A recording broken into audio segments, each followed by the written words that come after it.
If you've forgotten your Mullvad VPN password or need to reset it for any reason, follow these simple steps to regain access to your account. Step 1. Visit the Mullvad website. Go to the official Mullvad VPN website using your preferred web browser. Look for the login or account section to begin a password reset process. Step 2. Click on Forgot Password. Make sure your information is protected first. Most people don't think about breaches until something actually happens to their accounts. Use SROP to monitor your accounts 24/7 and instantly alert you if your information appears in leaked databases online.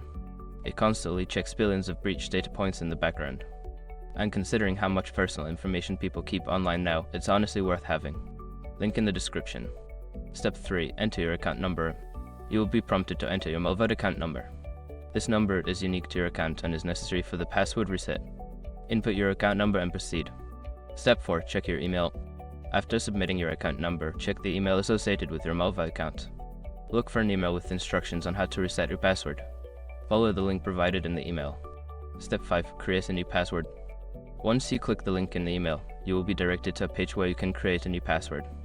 Choose a strong password and confirm it before saving the changes. Now you can log into your Mullvad VPN account with your new password. If you encounter any issues, consider reaching out to Mullvad's customer support for assistance.